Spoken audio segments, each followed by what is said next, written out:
अब गोकुल वासियों को चाहे कोई भी कितना भी समझा ले, बुझा ले, ज्ञान बांटे, उन्हें केवल एक ही भाषा समझ में आएगी, लोभ की भाषा। कान्हा के नटखट लीला और मजेदार कारनामे देखने के लिए चैनल को सब्सक्राइब करें और बेल आइकॉन दबाना न भूलें। कृष्णा कृष्णा हरे कृष्णा कृष्णा कृष्णा मुरली मनोहर कृष्णा गोपाला गोविंदा हे दामोदरा। भाग्य,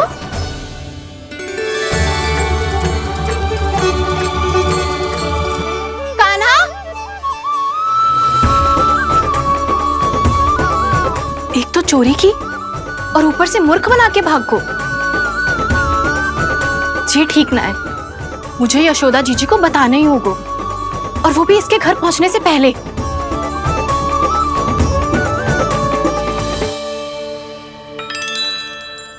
अरे पल्लू मत खींच, तनिक रुक जा, दे रही हूँ, पूजा तो करने दे।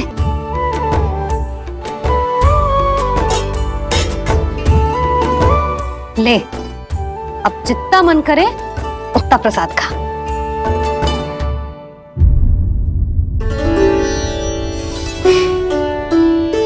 या तो मैं सच्ची बावली हो गई हूँ कि मुझे हर समय कान्हा दिखता रहता है, या फिर मेरा लल्ला कुछ अधिक ही विशेष है कि मेरे साथ ना होके भी सदैव अपनी मैया के साथ ही रहता है।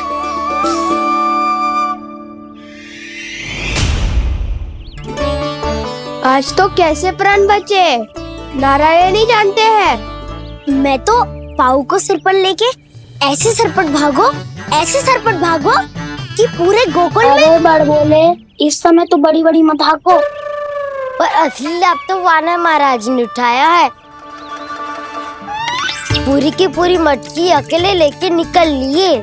ये हमारी प्रतीक्षा कर रहा था ताकि हम माखन बांट सके। हमारे साथ ना दाऊ, उनके साथ।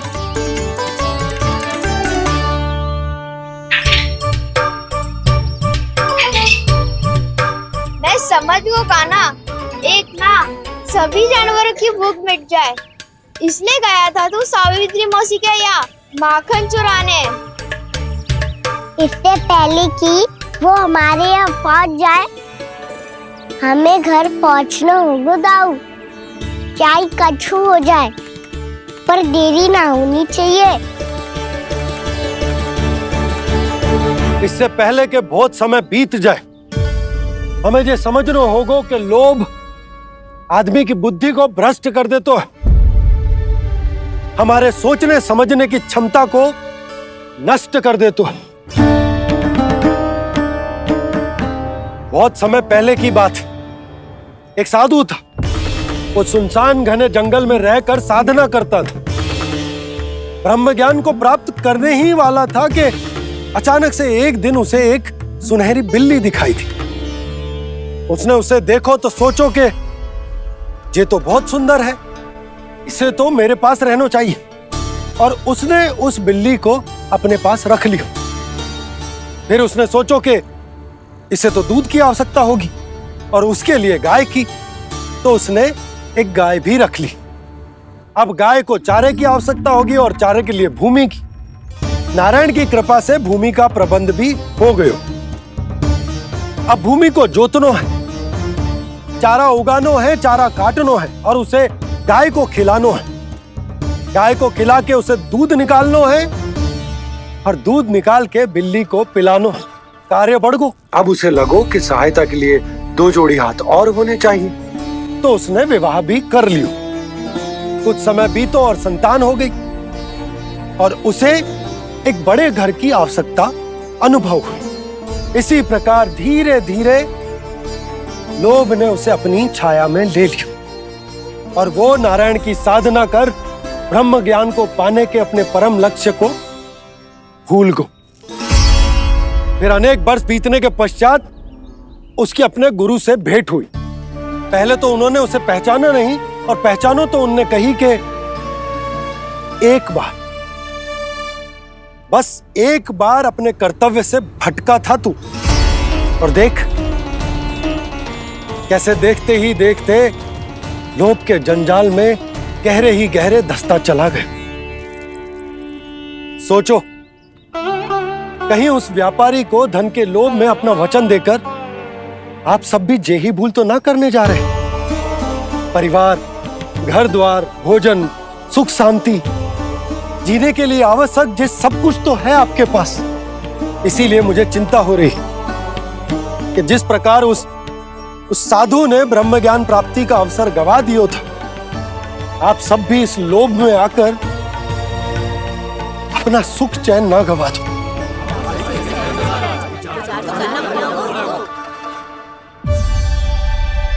लग तो है बात सबको समझ आ रही है।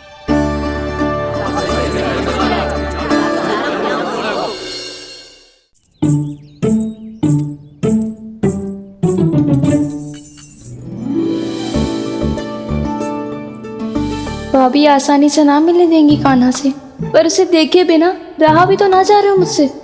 कहाँ है वो? मुझ पे बहुत क्रोध है उन्हें। इतने शीघ्र शांत ना होगा, उन्हें मनाना तो पड़ेगा ताकि मैं नंद भवन में फिर से बिना किसी रोक टोक के आ जा सकूं। पर क्या बोलूं, कैसे मनाऊं उन्हें?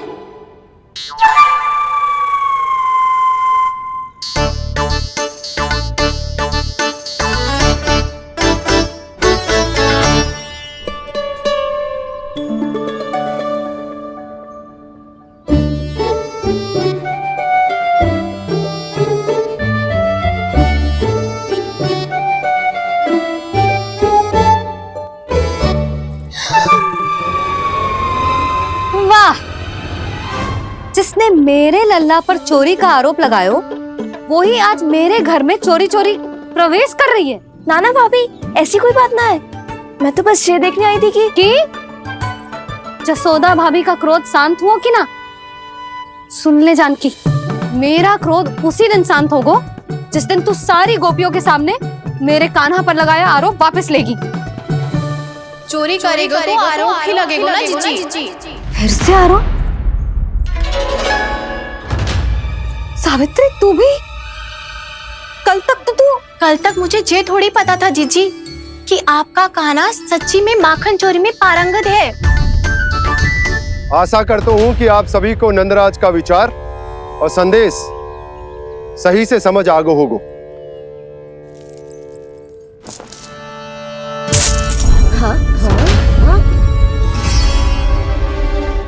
सिक्कों की खनक बता रही है कि पोटली कितनी भारी है। एक ही दिन में कितनी उड़न पड़ गई है। हमें भी इससे अधिक धन अर्जित करना होगा, तभी तो हम अपनी उज्जवल का भविष्य उज्जवल कर पाएंगे। पहली बार कछु बुद्धि की बात की है तूने। नंदराज, हमारे मन में आपका बहुत सम्मान है, पर हम जो करना चाह रहे हैं वो लोभ ना है, वो तो विकास है। हाँ नंदराज, हम अपना और अपने संतानों का भला बुरा सोचे बिना कब तक अपना जीवन इस प्रकार जीते रहेंगे? फिर पिछले 4 वर्षों से हमने आपको कर भी तो ना दियो है। मुझे तो लगता है कि नंदराज की बातों पर शांति से सोच विचार के बाद ही कुछ निर्णय लेना चाहिए। ऐसा मौका बार बार ना दो। नहीं, हमें सोच विचार कर निर्णय लेना है सबने।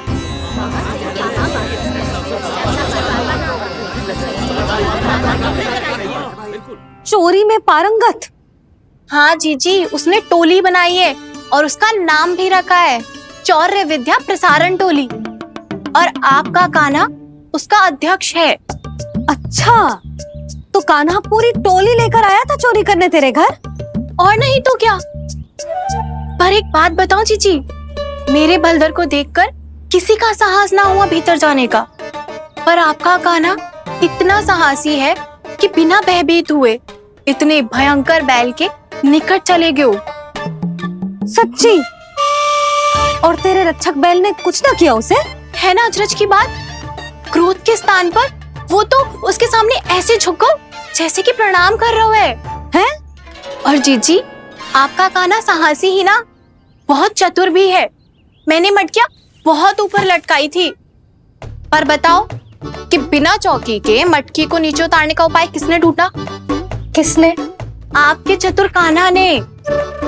उसने अपने सखाओं को पर्वत बनायो और एक पक्के सेनापति की तरह बिना भयभीत हुए उनके ऊपर चढ़ गयो और मटकियां उतारने लगो। और एक ही ना तीनों की तीनों मटकियां उतार ली। तीनों? हाँ जीजी। और वो इतना दयालु है कि पहले एक मटकी का माखन सब में बांट दियो और फिर बची हुई 2 मटकियों में से एक मटकी अपने सखाओं को दे दी और फिर दूसरी मटकी एक भूखे वानर को दे दी।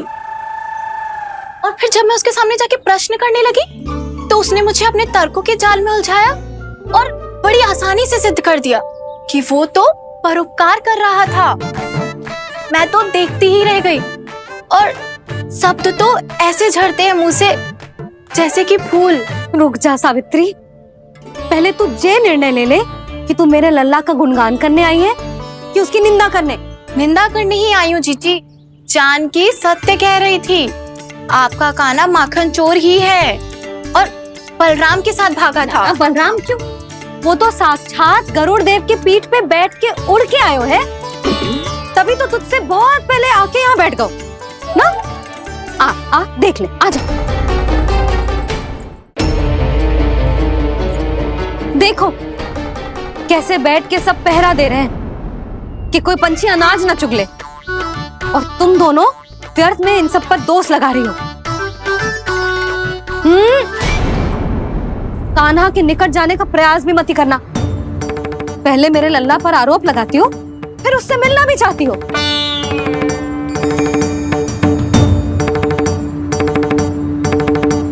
पर जीजी चोरी?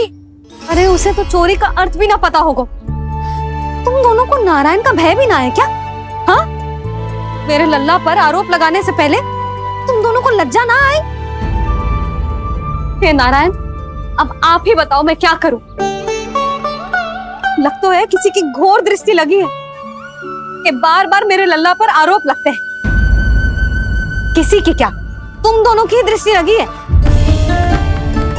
या तो तुम दोनों मनगढ़ंत कथाओं को सत्य बताना छोड़ दो, या फिर कृपा करके मेरे घर आना बंद कर दो।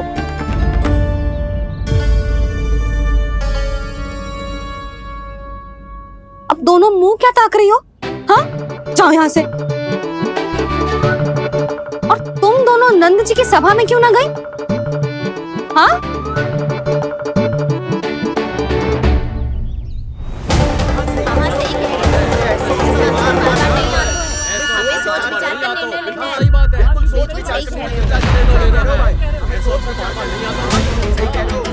ये कौन? पहले तो कभी ना देखो इसे।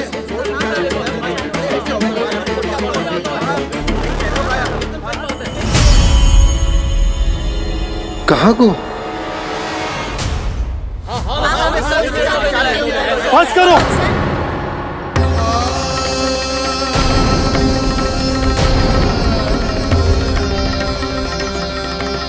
मेरी आंखों के सामने मैं गोकुल में इस तरह फूट पड़ते ना देख सकता।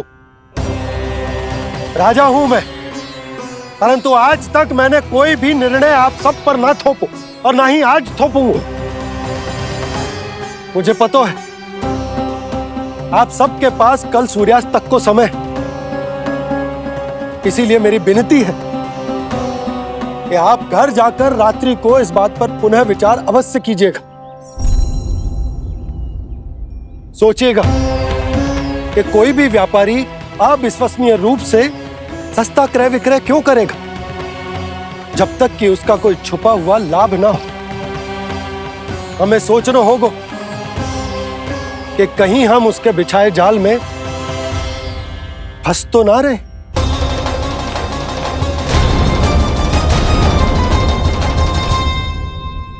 बच गए भैया, जैसे तैसे ही सही, पर समय से पहले पहुंच ही गए हो। सावित्री मौसी कनेक सी बात को इतना बड़ा चढ़ा के बोल रही थी जितना उज्जवल भी ना बोलतो।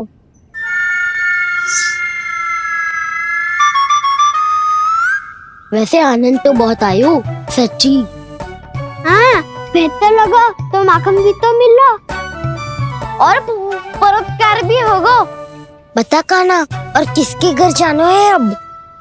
आज ही तो हमें शिक्षा मिली है, इतनी शीघ्र भूल गए तुम सब। लोग के चक्कर में पड़ोगे तो फंसोगे। लोग के चक्कर में पड़ोगे तो फंसोगे।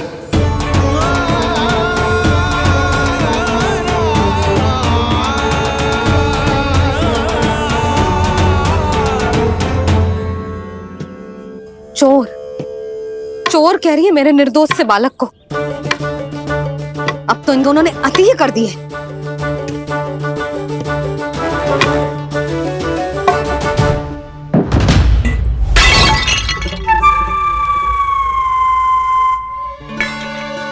से भी अभी फूटना था।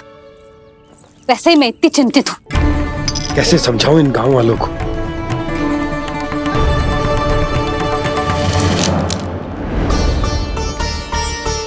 कोई समझने को तैयार ही ना है। लगता है सबकी बुद्धि भ्रष्ट हो गई है। सही कह रही हो यशोदा तुम। मुझे तो लगता है कि सोचना समझना ही छोड़ दिया सबने। अनेकों तर्क देके समझा दियो, सिद्ध कर दियो, पर इनकी मोटी बुद्धि में कछु आतो ही ना है। यशोदा तुम तो तर्क की कह रही हो, मैंने तो उदाहरण देकर समझाने को प्रयास किया, पर अपनी बुद्धि के आगे कछु ना समझ में आ रहा इन गांव वालों को। क्या सारे के सारे गांव वाले मेरे लल्ला पर आरोप लगा रहे हैं? जी क्या कह रही हो तुम? मैं तो गांव वालों की बात कर रहा हूं जो नारायण के नाम पर वचन देकर उस अपरिचित व्यापारी को अपने दूध, दही, घी, माखन सब देने को तैयार है। लो कर लो बात। मैं गोपियों की बात कर रही हूँ जो लल्ला पर माखन चोरी का आरोप लगा रही हूँ। और आज तो सावित्री ने भी लल्ला को माखन चोर कह के पुकारो है।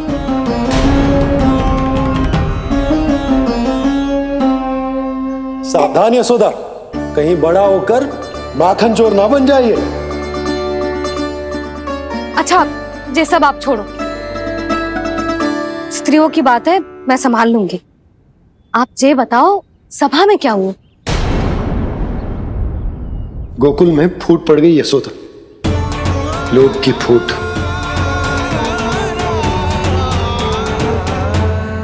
अरे रुको रुको रुको, व्यापारी जी रुकिए रुकिए।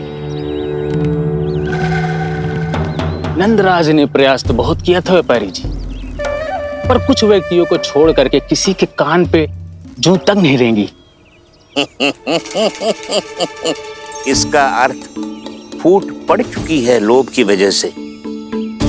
बहुत ही शुभ समाचार लाए हो गुप्तचर।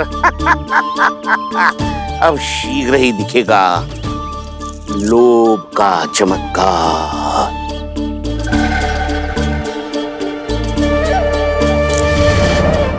लोभ से बचने को जो पाठ हम कान्हा को पढ़ा रहे थे ना, आज वही पाठ मैं इन गांव वालों को समझाने में असमर्थ रहा। आप चिंता मत ही करो जी, धीरे धीरे सब ठीक हो जाएगा। तब तक बहुत देर हो जाएगी यशोदा। ये गोकुलवासी मेरे अपने, उन्हें अपनी आंखों के सामने मैं भूल करते ना देख सकता। वो सुलक्षणा, वो उस व्यापारी के प्रभाव में आ गए, और शंकरी मौसी और सुमति भी सुलक्षणा के मार्ग पर ही चल रही। कान खोल के सुन ले बहू, आज से घर में दूध पीनो बंद, दही खानो बंद, और माखन तो बिल्कुल न खानो। पर मैया, पर किंतु परंतु कुछ ना सुननो मुझे। सुलक्षणा की जैसे धनवान बननो है कि ना?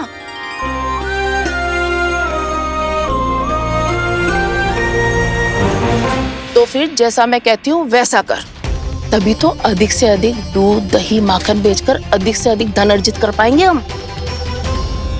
सुलक्षणा को उस व्यापारी की तरह धनवान बनना है और शंकरी मौसी को सुलक्षणा की तरह। ऐसे तो पूरा गांव ही लोभ में पड़कर कल उस व्यापारी के पास पहुंच जाएगा। अब तो फिर स्त्रियों को मुझे अपने ढंग से समझाना पड़ेगा। अब गोकुल वासियों को चाहे कोई भी कितना भी समझा ले, बुझा ले, ज्ञान बांटे, उन्हें केवल एक ही भाषा समझ में आएगी, लोभ की भाषा। लगता है आपके पास बहुत उत्तम योजना है व्यापारी जी। सब झटक लूंगा।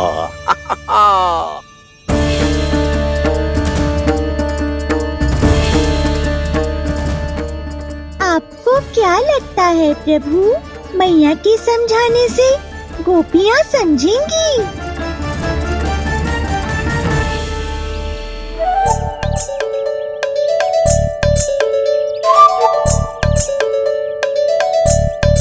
कान्हा, और कितनी प्रतीक्षा करवाएगो? अब बता भी दे, माखन चुराने किसके घर जाना है? इतना आसान ना है निर्णय करना, समय लगता है, सोच विचार करना पड़ता है। पर ये निर्णय किया कैसे जाए पता है मुझे। लगता है ये निर्णय करना पड़ेगा कि बचना कैसे है।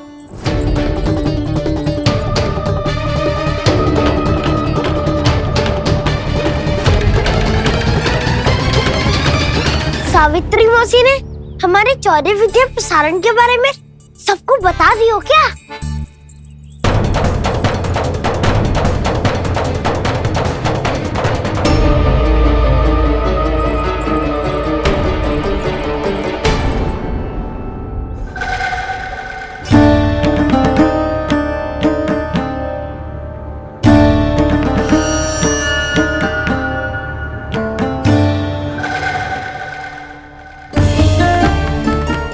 शीघ्र आओ, छोटी माँ बुला रही है।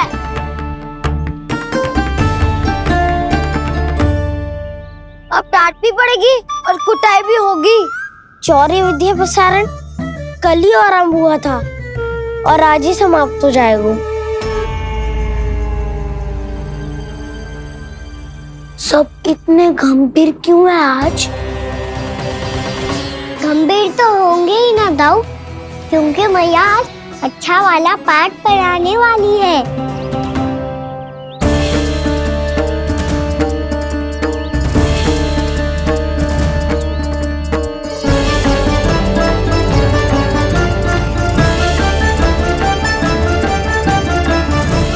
कान्हा के नटखट लीला और मजेदार कारनामे देखने के लिए चैनल को सब्सक्राइब करें और बेल आइकॉन दबाना ना भूलें।